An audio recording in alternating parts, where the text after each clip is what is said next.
दानि गभर्नमेन्टखौ खावलायो थाबैनो उदां खालामनानै होफैयोबा मोजां मोनगौ बिराद दुखु खस्थ' सैनांनानै दङ। सासे बर' बिमानि मेगनाव मोदै रुखु रुखु जायसो दुखु जादों बेसो मोनथिदों। गावनि हौवा बारग' एक्स एनडिएफबि जेलनिफ्राय दासिमहालागै उदां जायाखै बिटिआर एकर्ड जानानैबो। बिटिआरनि सीएम प्रमद बर' सारानो बुंदोंमोन बिटिआर एकर्डनि गेजेरजोंनो एनडिएफबिफोरा गासिबो उदां जाबाय, उदां अख्राङाव फैबाय। रन्जन दैमारि साराबो उदां जाबाय बे बाथ्राखौ बुंदोंमोन। नाथाय बे बाथ्राया ओरैनो बुंनायसो नङा होनबा? दासिमहालागै एनडिएफबिफोरा माथो उदां अख्राङाव दासिमहालागै फैयाखै। स' लोगोफोर भिडिअखौ जोबजासिम नाय, जोबोद दुखुनांथाव, गाबनोबो ओंखारो नुब्ला बेफोरबायदि दुखुखौ नायोबा आरोना। नोंथांमोना जोबजासिम नाय, बिनि उनाव कमेन्ट हो आरोना। जोंना हासबेन्डनिया मैया हियारिं माबा होदोंमोन, हाइकर्टनि हियारिंखौ रिजाल्टखौ होदोंमोन, जोंना रिजेक्ट जाबाय। आं बेखौनो दानि सरकारखौ खावलायनो सानोदि थाबैनो मोजाङैनो मावनानै होयोबा उदां खालामनानै होयो, बेखौनो आं सरकारनिसिम खावलायहरनाय थायो आरो।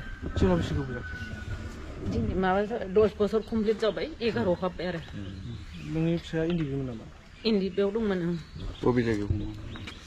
बेखौथ' आं बुंनो रोंला बबे जायगायाव दंमोन। ओरैनोथ' बेखौ माबायाव 2015 26 जानुवारियाव कुसगाव थानायाव एरेस्ट देखायदों आरो सारेन्डारसो फैदोंमोन, सारेन्डाराव एरेस्ट देखायदों। दिनै बियो 10 बोसोर कमप्लिट जानानै 11 हाबबाय आरो। बबे जेलाव दं? गुवाहाटि सेन्ट्रेल जेलाव दं। सिगाङाव माबायाव दंमोन, क'क्राझार जेलाव दंमोन। ओमफ्राय दा क'क्राझार जेलाव 3 मासल' दोननानै माबायाव लांदों आरो सेन्ट्रेल जेलाव लांदों आरो एनआइएफोर बिजिरनानै। नोंस्रा गथ' गथाय दं?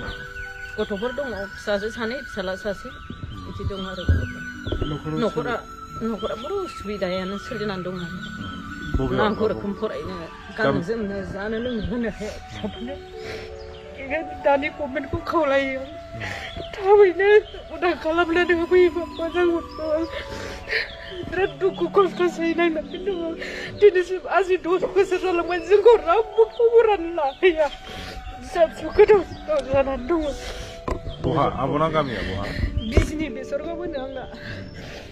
सरकाराव जिहेतु एनडिएफबिनि दैदेनगिरिफ्रानो दङ, दा बिटिआरआव प्रमद बर' दङ, बिथांमोनखौ मा खावलायगोन? बिथांमोनखौ आं खावलायो बेखौनो, जाहाथे थाबैनो उदां खालामनानै होयो, न'खर फारसे गथायनानै हरो। गभर्नमेन्टआ दानि जाखिनि गभर्नमेन्टआव दङ बिसोरो थाबैनो मावनानै उदां खालामनानै होयो, बेखौनो दानि सरकारखौ खावलायनो सानो आरो आं। फिसानि खबर सबर जेबो गैया, बहुद दिन जाबाय।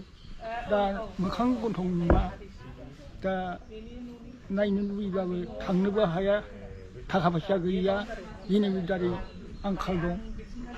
बेमार आजार जाबाय, सानाय सुनाय, हा गैया हु गैया, बिराद खस्थ'यै दं दा।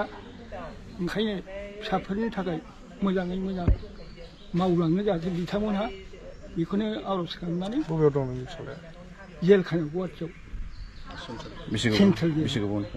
10 बोसोरनि बारबाय खोमा। एनडिएफबि न'आवनो हमजालांदों।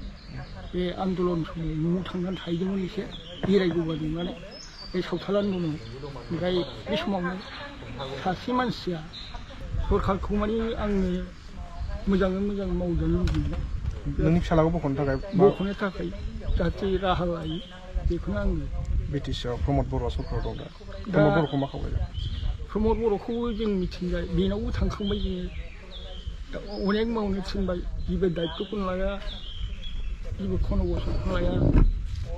थाखा फैसा गरसेबो मोना जोङो, गारि भारा फैनाय थांनायबो मोना जोङो। फिसालाखौ गोजान लुबैयो? दा फिसालाखौ जोङो जाहाथे मोजाङै मोजां नुजानो लुबैयो।